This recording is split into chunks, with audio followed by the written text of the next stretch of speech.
Okay, let's do a quick recap of what you know about for loops and then look at what deeper thinking might look like using for loops. So a quick recap.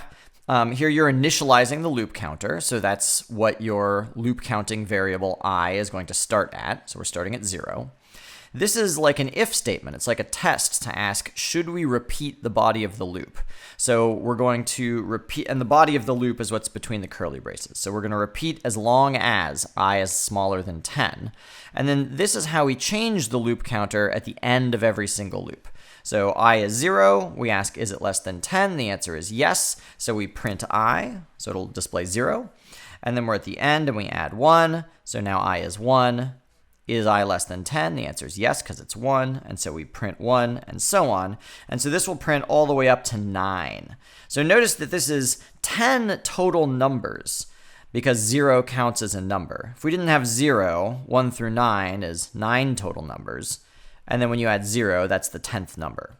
So we've got 10 numbers total, so it's looping 10 total times, but it's displaying values starting at 0 and going all the way up to the largest thing you could have as long as I is smaller than 10, because 9 is the smallest thing you could have when I is smaller than 10. You don't always have to display I, of course. You could display different functions of I. So here, I is going from 0 up to 9, and we're displaying I, which is that left-hand column. But then we're also displaying a space and 2 times I minus 1. So for example, when I is 3, we're displaying 2 times 3 minus 1 is 5. So the first thing we're displaying generates the first number in each row. The second thing we're displaying generates the second number in each row. And the reason they form columns is because each print statement is generating a row, but it's repeating because of the for loop. If we were going to keep the print statement the same, but change what the loop counter was doing, we could start the loop control variable at 5, we could subtract 1 at the end of every loop, and we could keep going as long as it's larger than or equal to 2. So here, the I values start at 5, but we go down by 1 with every single repeat. And then we go all the way down to 2, but here we're not saying I has to be larger than 2, we're saying I has to be larger than or equal to 2, which is why we get the 2 at the end. And then, of course, we're still printing after I, 2 times I minus 1. Okay, so sometimes if you see that the for loop fits one of the regular patterns where you start at a number and you go to another number and you're either adding or subtracting, you don't have to think that carefully about it, but sometimes you do have to think carefully about it. So think about what this is likely to do for a minute. You can pause the video if you'd like. So here I starts out at 10, and then we ask, is I smaller than or equal to 10? And the answer is yes, so we display I. And then we subtract 1, so now I is 9. And we ask, is I smaller than or equal to 10? And the answer is yes, so we display it. And then we subtract 1. And it's still smaller than 10, so we'll display it and subtract 1. Still smaller than 10, so we'll display it and subtract 1. And you can see that we're going to go down to 0, but once we hit 0, there's nothing magic about 0, so it's still true that I is smaller than or equal to 10, so we're still going to display it and subtract 1. And negative 1 is still smaller than or equal to 10, so we'll display negative 1, and then negative 2, and so on. So this is going to be an infinite loop. It's going to loop forever. Well, actually, what it's really going to do is it's going to loop until you reach the smallest possible int value. But let's not talk about that right now. So this is the kind of thing that you might do accidentally, but it helps to know exactly what happens step by step in order to diagnose what might be going wrong with your program. So you would need to discover for yourself that this is looping infinitely and why. So go ahead and think about what would you need to change in order to make this go all the way down to 0 and then stop. So we want to stay at 10. We want to keep subtracting 1, only we want to repeat whenever I is bigger than or equal to 0. And then as soon as it gets to 0, that's the last one it will display. And then when we subtract 1 to get I is negative 1, this won't be true anymore, and so we'll stop. So that's what you'd have. Okay, so in the spirit of being able to figure out a new situation you've never seen before, I can put any test I want in here. It doesn't have to be as simple as I bigger than 0 or I less than 10. So try this one. So here I'm saying, ta-da, here I'm saying I is 2, I plus 5 is less than 12 and I plus plus. So how would you think about this? The same way that you think about the other cases. So I starts out at 2. Is it true that I plus 5 is less than 12? Well, 2 plus 5 is 7, so that works. So now I'll display I, which is 2, and then I'll add 1 to I. So now I is 3. So 3 plus 5 is 8. That's still less than 12. So I'll display I, which is 3, and I'll keep going.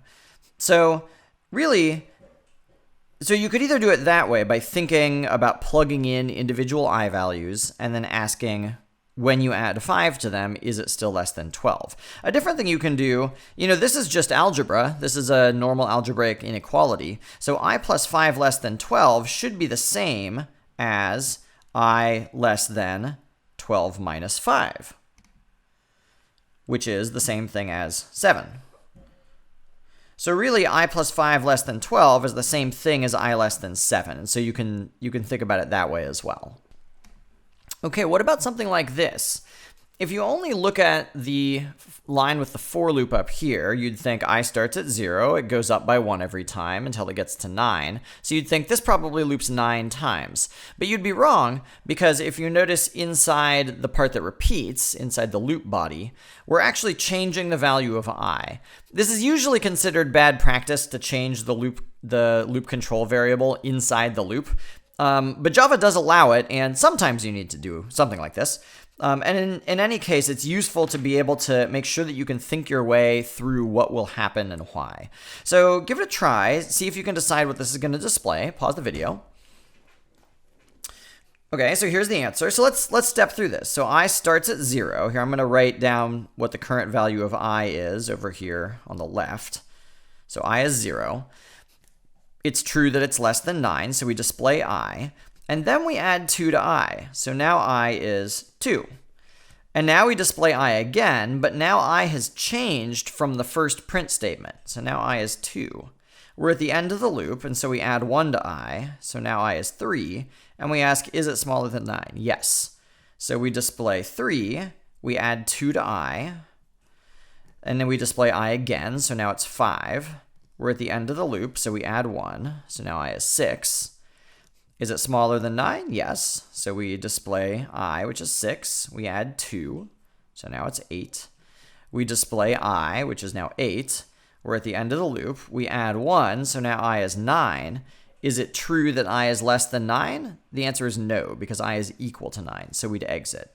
So this loop displays 0, 2, 3, 5, 6, 8. So look at these two examples. They're very similar to each other. Look at each one carefully, try and figure out what it's doing. And then the question that I would ask you is, how are they different?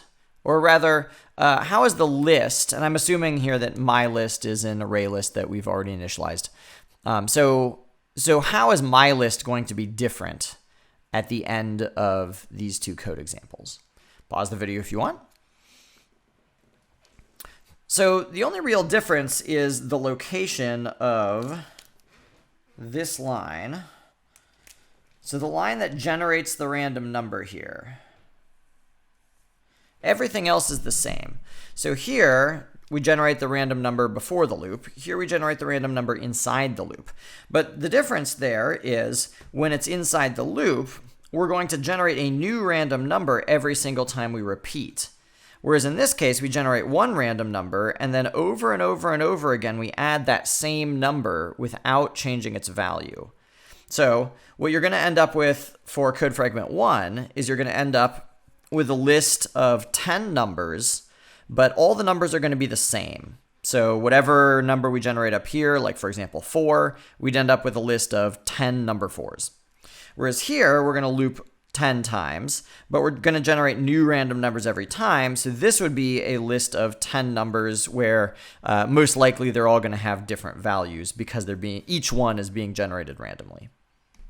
So the reason I showed you this example was just to re-emphasize that what an overall code fragment does depends on the meaning of what each individual line is doing, but also how all of those lines coordinate to produce the final result. And so in order to understand how the individual behavior of each line coordinates with the other lines, you almost have to pretend you're the computer and think step by step. So we're going to do this, and then we're going to do that, and then we're going to do this, and sort of simulate what the computer is going to do. And that's called code tracing.